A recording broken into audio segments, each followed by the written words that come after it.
ಶ್ರೀಮದ್ಭಗವದ್ಗೀತಾ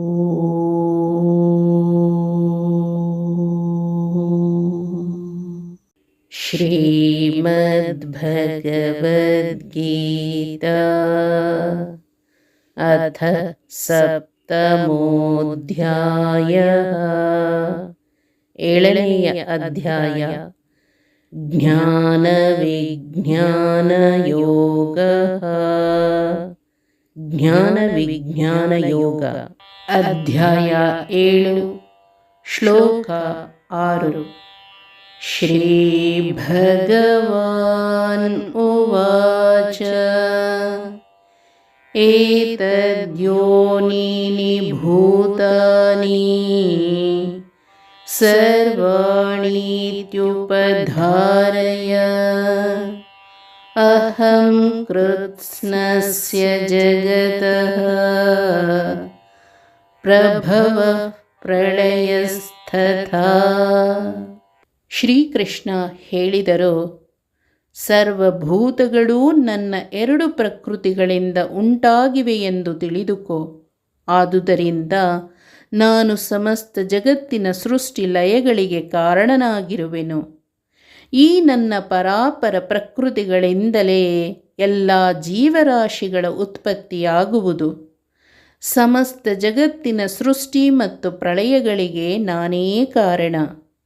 ಈ 2 ಪ್ರಕೃತಿಗಳಿಂದಲೇ ಎಲ್ಲ ಜೀವಿಗಳೂ ರೂಪುಗೊಂಡಿವೆ ಎಂದು ತಿಳಿ. ನಾನೇ ಎಲ್ಲ ಜಗದ ಹುಟ್ಟು ಸಾವುಗಳಿಗೆ ಕಾರಣನಾಗಿದ್ದೇನೆ.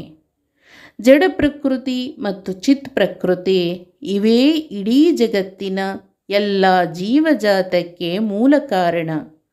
ಭಗವಂತ ಜೀವಜಾತದ ಹಿಂದೆ ತಂದೆಯಾಗಿ, ಲಕ್ಷ್ಮೀದೇವಿ ತಾಯಿಯಾಗಿ ನಿಂತು ಈ ಜಗತ್ತನ್ನು ಸೃಷ್ಟಿ ಮಾಡಿದರು. ತಾಯಿಯ ಗರ್ಭದಲ್ಲಿ ಬೆಳೆಯುವ ಭ್ರೂಣದಂತೆ ಜಡ ಪ್ರಕೃತಿ ವಿಕಾರಗೊಂಡಿತು. ಹೀಗೆ ಚಿತ್ ಪ್ರಕೃತಿ ಜಡ ಪ್ರಕೃತಿಗೆ ರೂಪ ಕೊಟ್ಟು ಧಾರಣೆ ಮಾಡಿದಳು. ಅದೇ ಜಗತ್ತಾಯಿತು. ಭಗವಂತನ ಶಕ್ತಿ ಆಧಾನದಿಂದ ಪ್ರೇರಣೆಯಿಂದ ಜಡ ಮತ್ತು ಚಿತ್ ಪ್ರಕೃತಿಯ ಮೂಲಕ ಈ ಜಗತ್ತಿನ ಹುಟ್ಟಿಗೆ ಭಗವಂತ ಹೇಗೆ ಕಾರಣನೋ ಹಾಗೆ ಇಡೀ ಜಗತ್ತಿನ ಪ್ರಳಯ ಕೂಡ ಭಗವಂತ. ಕೃಷ್ಣ ಹೇಳುತ್ತಾರೆ, ಸಮಸ್ತ ಜಗತ್ತಿನ ಉತ್ಪತ್ತಿಗೆ ಮೂಲ ಕಾರಣ ನಾನು, ಜಗತ್ತಿನ ಸಂಹಾರಕ್ಕೆ ಕಾರಣ ನಾನು ಎಂದು. ಈ ಜಗತ್ತಿನ ಹುಟ್ಟಿನ ಮೊದಲಿದ್ದವ, ಹುಟ್ಟಿಗೆ ಕಾರಣ, ಸಂಹಾರಕ್ಕೆ ಕಾರಣ, ಸಂಹಾರದ ನಂತರ ಇರುವವ ಆ ಭಗವಂತ.